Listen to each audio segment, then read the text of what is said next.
మహాశివరాత్రి సందర్భంగా మాకు దగ్గరలో ఉన్న కాలభైరేశ్వర స్వామి టెంపుల్‌కైతే వచ్చాము.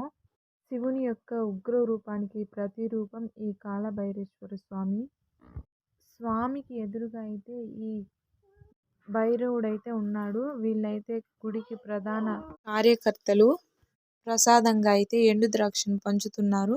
ఇక్కడ ప్రతి పౌర్ణమికి ఘనంగా అయితే పూజలు నిర్వహిస్తారు. ఎంతోమంది వచ్చి ఇలా దీపారాధన బూడిద గుమ్మడికాయల్లో దీపారాధన అయితే చేస్తారు. ఇలా గుమ్మడికాయల్లో దీపం పెట్టడం ద్వారా శని ప్రభావం తగ్గుతుందని భక్తుల నమ్మకం.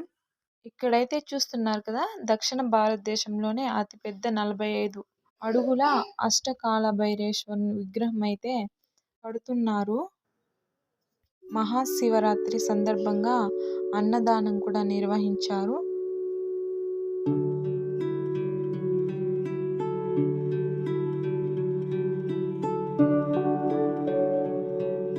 దీని పేరు భైరవ, అంటే గుడికి సంబంధించిన దానిలాగా పిలుస్తున్నారు.